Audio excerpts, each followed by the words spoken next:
The Women's Tag Team Championships are some of the most sought after belts in the women's division in WWE at this moment.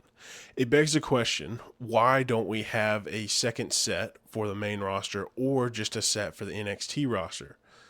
But if they keep producing matches like this, I might not want another belt. Let's take a look at the most recent Tag Team Championship match at Crown Jewel.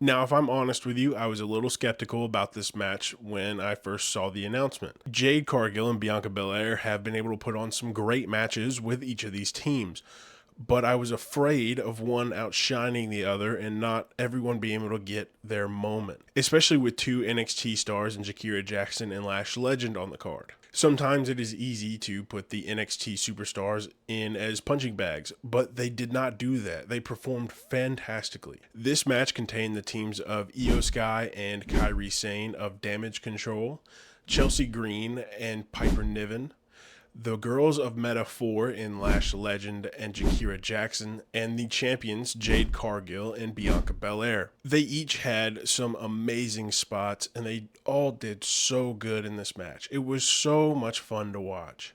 The women's tag team division on the main roster seems like it only has these four teams at the moment, but every match that they have put on has made me want more teams in a larger division.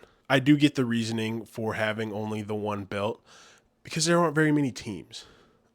I think it would do the women's division on the main roster well to put some more teams together. Now, I know that there are some stars that are injured that could potentially make really good teams, and we just lost a team in Indy Hartwell being released. But with that being said, this match proves that there's validity and reason to have more women's championships and more women's tag teams and just letting the women shine more than they have in the past.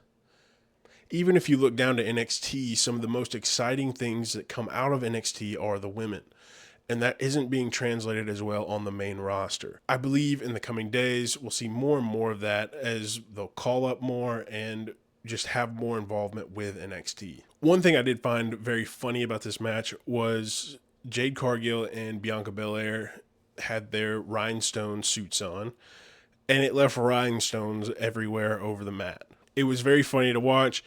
Nobody really dodged them, nobody really paid attention to them, but it did look like the remnants of a hardcore match where somebody had thrown tacks onto the ring.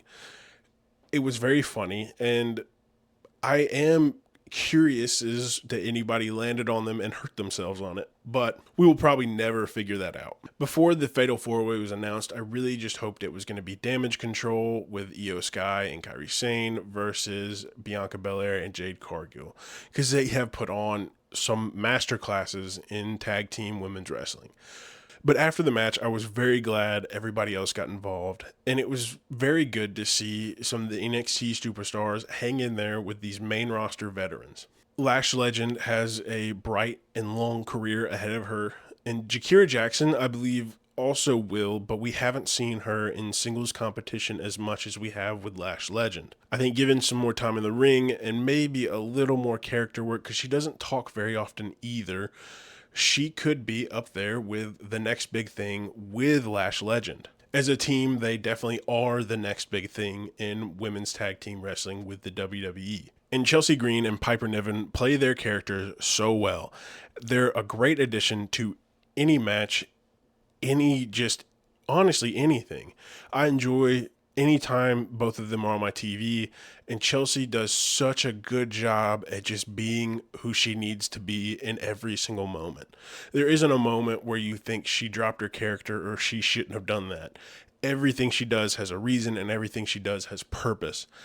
And it's so fun to watch. Now, as far as the rating goes, I give it an 85 out of 100, which is a 4.25 stars. It's not the best women's tag team championship match I have ever seen, but it is incredibly fun, and it's definitely not the worst. I think this is a fairly good rating for a match that was kind of thrown together at the last couple minutes. There hasn't been a really long running story with it other than Jade Cargill and Bianca Belair holding it for so long. But I think this could spark a new fire in the women's tag team division to give us some even better and even greater matchups.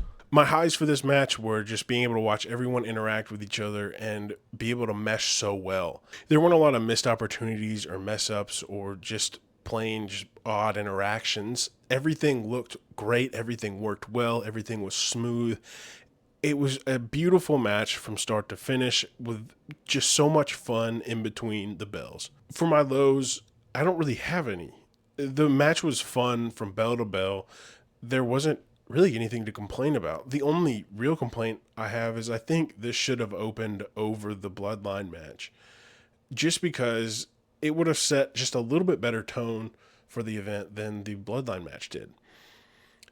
If you watched my last video, you know that I wasn't a big fan of that match and thought it was boring. This would have set a more fun tone to go into a little bit more serious tone and then go back into a little bit more fun tone. I just don't understand why this went second. I think in hindsight, it makes sense, but I'm not in the writer's room day of, and so I'm not the one to make the call. But I digress. I still believe it should have gone first. But that's going to be it for this video, and tomorrow we will be covering Bronson Reed versus Seth Rollins. So make sure to turn that bell on and get notifications because I will be posting it some point tomorrow. Have a great day, and I'll see you in the next one. Peace.